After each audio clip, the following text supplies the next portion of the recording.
Welcome to Bedtime Stories. Make yourself comfortable in bed, because today I'm going to accompany you on this incredible journey to a deep and relaxing sleep. Tonight, you will experience the story, An Afternoon in Vianne's Floating House. With each inhale and exhale, let my words transform into drowsiness and tranquility. Take a deep breath and exhale slowly. Feel your body relax. You have arrived. Now it's time to leave everything behind and just breathe. Inhale deeply. Hold for a moment and exhale slowly. Once again, breathe in and let go of everything that weighs you down, everything that doesn't need to be here right now. Let your body settle. Feel the mattress, the blanket, the silence around you. Now, just listen to my voice. There's nothing you need to do.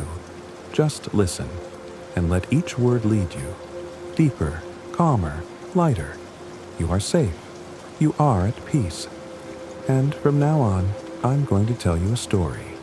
A story that begins in a simple place, but where time passes more slowly. Close your eyes, breathe deeply, and let your mind detach from the present. Feel the air entering your nostrils and leaving slowly, as if each breath were a veil that lifts until it reveals an ancient and luminous world, full of wisdom, silence, and enchantment. Now, imagine yourself traveling gently back in time. Let the sounds of the modern world fade away and listen to the silence. Subscribe to the channel to follow new stories every day. And if you want to receive exclusive stories, become a member of our YouTube channel. Get access to continuing stories, exclusive stories, and much more by becoming a member. Close your eyes. Take a deep, slow breath. Feel the air coming in and going out. Now, imagine that you're no longer in the same place. Imagine that time has become lighter, that the hands on the clock have forgotten to move, and that everything around you is breathing along with you. You're in front of a calm river where the water shimmers slowly, reflecting the sky like a mirror. There, in the middle, anchored near a flowery garden, is a different house. It has no streets, no concrete stairs. It floats. It's made of light wood with large windows and curtains that dance in the wind. There are pots of fresh herbs on the backyard, a bell that rings when the wind blows, and the faint smell of freshly baked cake. This is Vianne's houseboat. Vianne is someone who is in no hurry. She lives to the rhythm of the waters. She prepares the tea calmly, talks to the birds, and reads books that end only when the soul wants them to. Today, you've been invited to spend an afternoon with her. No appointments, no cell phone, no noise, just you, the house, and the quiet sound of the river touching the wooden walls, like a heart beating slowly. Breathe once more. Let your body relax, because now time doesn't run. It sails, and you are on board. You're in a small boat made of light, smooth wood, which creaks gently with every movement. It glides alone on the river, as if the river itself knew where to take you. The water is dark, but not scary. It's calm, like the gaze of someone waiting for you without haste. The surface is smooth, like an old mirror, reflecting a gray-blue sky, full of thin clouds that stretch out like cotton threads. You take a deep breath, and the air smells of wet wood, of crumpled leaves, of green silence. There's no wind, there's no rush, just the distant sound of birds and the light touch of water against the hull. You realize that you are breathing more slowly. Your body relaxes effortlessly. It's as if everything around you is teaching you to rest. And then she appears. The house is in the middle of the river, a little away from the shore, as if floating in a dream. It is made of light wood, with details painted blue. On the windows, thin curtains dance with the air. On the walls, vines climb like arms of plants embracing the house. On the roof, two small birds rest, their feathers puffed up by the afternoon chill. And there, right next to the rope ladder that leads to the door, is a vase of lavender. The lilac contrasts with the surrounding greenery like a whisper of color. The little boat approaches slowly. You hear a soft sound coming from inside the house. It's a kettle, almost singing, and then the smell, hot, homemade. The smell of bread coming out of the oven. The smell of coziness. You look at the door. It's ajar, as if it already knew you were coming. The house is alive, and it seems to breathe along with the river. It doesn't speak, but everything about it says, "Come in. It's time to rest." You push the door gently, like entering a sacred place, and it is. The wood of the floor creaks under your feet, but the sound doesn't bother you. It's a gentle creak, as if the house were welcoming you in a low voice. The floor is warm.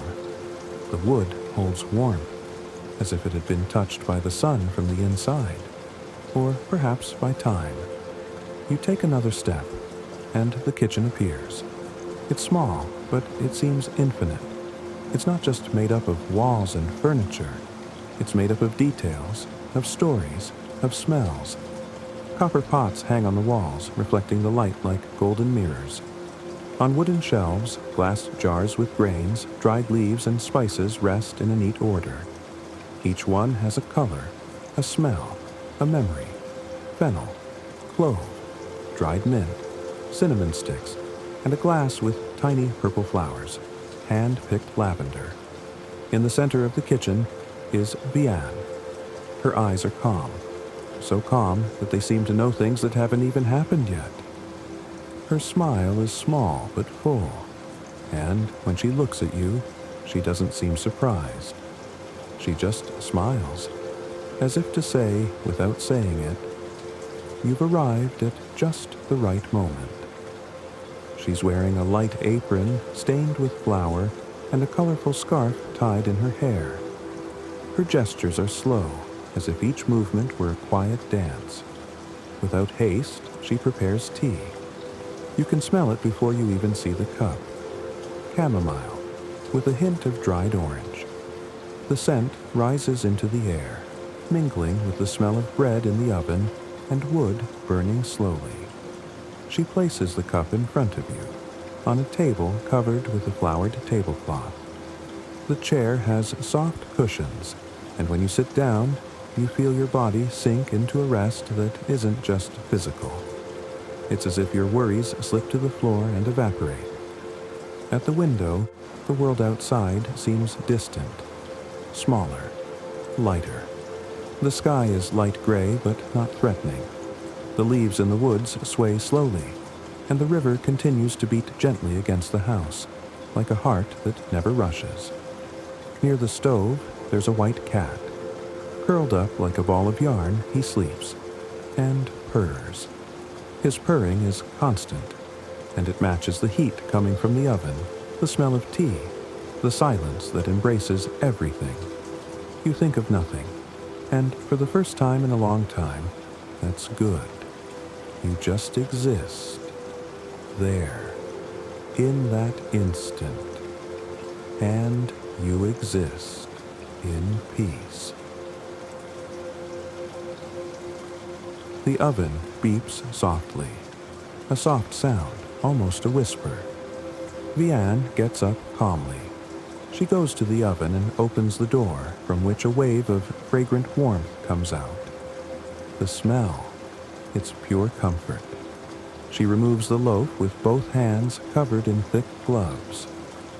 The golden dough crackles slightly when it touches the cold wooden board, as if breathing for the first time outside the oven. The air in the kitchen is filled with the warm, lively aroma of freshly baked bread.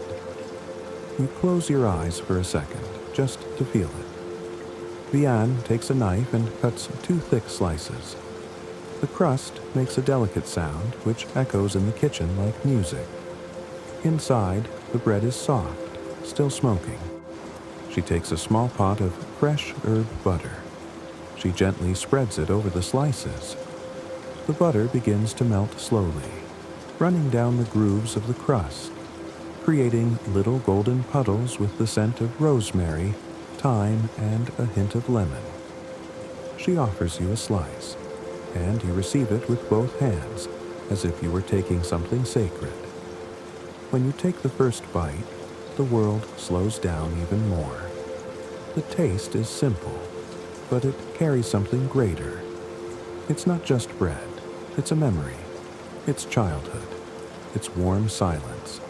It's as if the whole body recognized that moment, as if to say, yes, that's what I needed. Vianne sits down opposite you.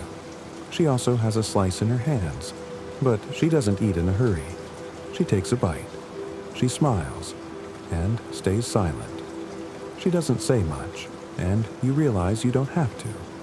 The words she uses are few, but full of calm. The wind changed last night. The seeds sleep better after the full moon. Lavender doesn't like to rush. The river teaches you to wait. Between each sentence comes silence, but it's a silence that doesn't weigh you down. It's the kind of silence that cares.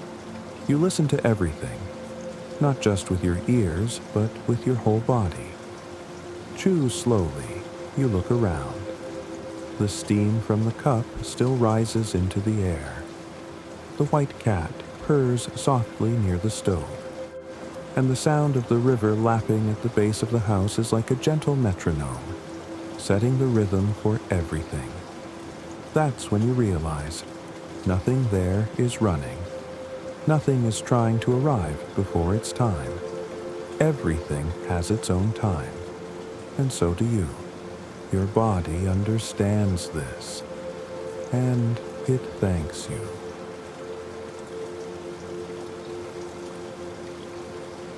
We've run out of bread, the tea too. But the moment continues. Vianne gets up slowly. She picks up the plates and carries them to the sink with soft, almost dancing gestures. You get up with her without her having to ask. And there, side by side, you begin to wash the dishes. There's no rush. There's no sound of running water or crashing dishes. Each object is washed gently, as if it were an old memory that you don't want to erase. The water is warm, pleasant to touch. The foam smells of lemon and lavender, and it sparkles in the golden light coming through the window. Outside, the sky is beginning to change color. The bluish gray gives way to warmer tones: gold, copper, a slight pink. The late afternoon light comes through the glass and kisses everything it reaches. The wet glasses, the wood of the sink, Vianne's hair, her fingers in the water. The cat now sleeps on a cushion by the sink, curled up like a ball of wool. It breathes slowly and dreams. While you're rinsing the last of the cutlery, Vianne starts to sing. But there are no lyrics. It's just a low, soft melody that seems to have been born right there, between the dishes and the steam. Music fills the atmosphere like a perfume. And even if you don't understand where it comes from, you feel that it speaks to your heart. Then Vianne picks up a straw broom and starts sweeping the floor. You walk around the room and tidy up the books stacked on the sideboard. You put a cushion back. You fold a blanket that has fallen on the sofa. These are simple gestures, almost invisible. But there, they have a different weight. They matter, because no one is pretending not to see. No one is just passing the time. Everything is done with presence, and even without words, there is conversation. It's as if the gestures were saying, "I'm here, you too," and that is enough. The silence between you is not empty. It's full of respect, full of care, full of peace. And every little action, wiping a bowl, folding a cloth, pushing a chair back into place, is like a little prayer without words.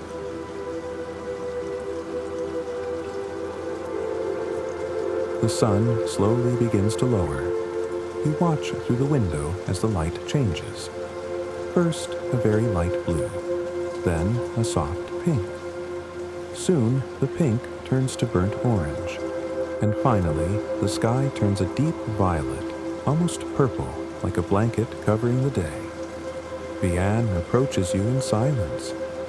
She smiles without saying anything and nods. A quiet invitation, like someone saying, "Come and watch the world sleep." You walk together to the back of the house. There's a small wooden deck that floats over the river. It sways slightly with the movement of the water, like a cradle. The air outside is cool, but not cold. Vianne takes a soft blanket and carefully wraps it around her shoulders. It's just the right weight, and it smells of lavender and wood kept from the sun. You sit in a hammock that sways slowly. The fabric hugs your body and fits as if it were made for you. Beside you, the river continues to sing softly, touching the wood with fingers of water. The sky gradually fades. The first stars begin to twinkle timidly. The moon appears slowly, rising elegantly into the sky. It is reflected in the dark surface of the river like a magic mirror. You don't say anything, and you don't need to. The silence is deep but light. It's a silence that listens, a silence that welcomes. The wind passes through from time to time, shaking the branches, the leaves, the thoughts. But you no longer hold any thoughts. Everything that used to weigh you down is now far away. Gone with the steam of the tea, the smell of the bread, the last note of Vianne's song. You breathe in slowly, and you realize you're breathing differently, with more space inside, with more lightness. The blanket warms you, the hammock cradles you, and the river, it's still there, patient, holding the house like a well-kept secret. You close your eyes. You don't think. You don't look for anything. You just feel. And you fall asleep. Like someone who isn't just tired, but like someone who has finally found a home inside himself. Night has come for good. The sky outside is now dark, almost black with little stars sprinkled everywhere. The river, which used to murmur, now whispers even more quietly. And the house is getting ready to fall asleep with you. Vianne lights the candles around the room, one by one, without haste. The flames are small, soft, and draw golden circles on the wooden walls. The light doesn't illuminate everything, just enough to see where you are. The rest is in twilight, wrapped in a warm shadow, like a blanket covering the eyes of the world. The room is silent, except for the crackle of a candle burning and the faint sound of water lapping under the house. Vianne invites you in with a light gesture of her hand. Choose a book. You walk over to the bookcase. It is old, made of dark wood. The books are lined up in a disorganized but welcoming way. Some have cloth covers, others are wrapped in paper.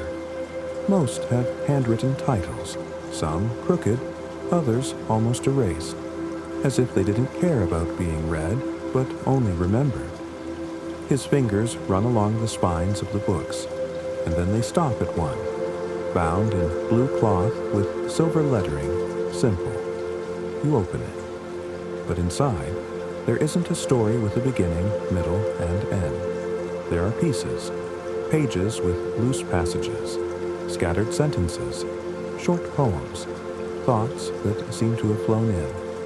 Vianne sits next to you, with a blanket over her shoulders. The candlelight touches her face lovingly.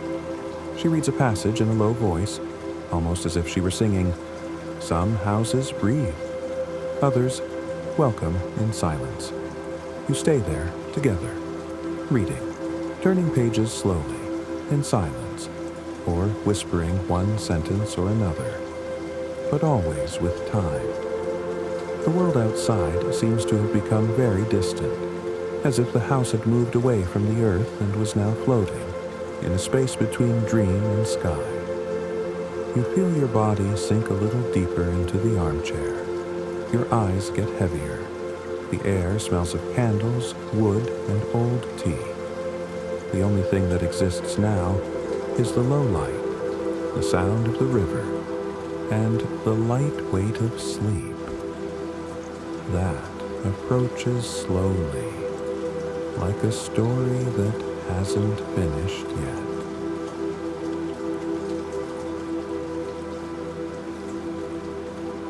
Night has fallen.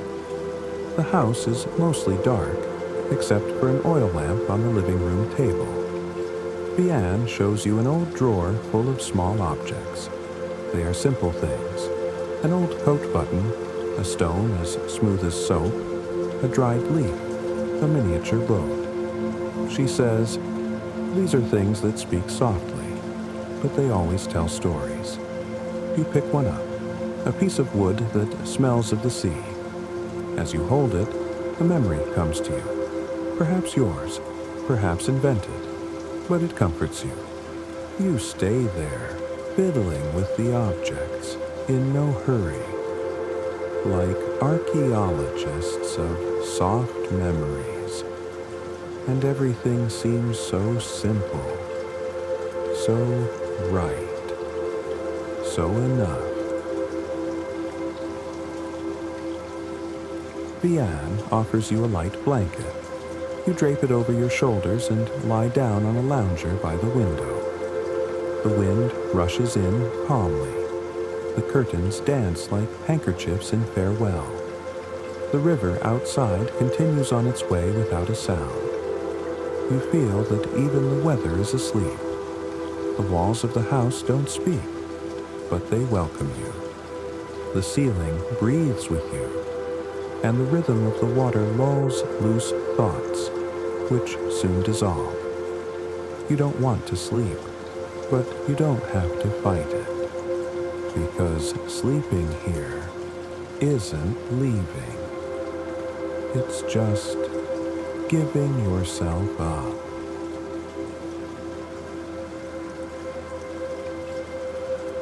Everything is quiet, but before you fall completely asleep, you hear a sound. It's the sound of the teapot being put away, the wind coming through the chimney, the cat settling in the basket. They're small sounds, but they say, you're safe. You're home. You can rest now. And then, everything falls silent, and you let yourself go. You sleep, but even asleep, the house is still with you. It continues to float gently on the dark, calm river, as if it were floating in its own silence. The water gently touches the wood in such a light rhythm that it seems to lull the night. The moon, high in the sky, shines down on the roof as if it were a beacon, not for those who have lost their way, but for those who have found themselves. Inside, everything is peaceful. The candles have gone out by themselves, but their warmth still lives in the walls. The white cat sleeps curled up in the armchair, and the kettle, now silent, holds the steam from the last of the tea. And even with my eyes closed, you're still there. Inside the dream, everything continues. The branches of the trees dance in the sky, moving like brushes drawing the dark. Books open slowly and whisper endless stories, and the smell of bread, that same one, comes even before dawn. You dream of home, but also the house dreams of you. Vianne appears in your dream. She looks the same, with the scarf in her hair, the flower apron, and that calm look in her eyes, like someone who knows things that nobody needs to explain. She smiles, but she doesn't say anything, because she doesn't have to. You understand? She understands. This house isn't just made of wood and windows, it's made of calm, of care, of time that doesn't run. And now, it's also made of you. Even after you wake up, even when you're far away, this house will continue to float somewhere inside you, waiting for the right moment to be visited again.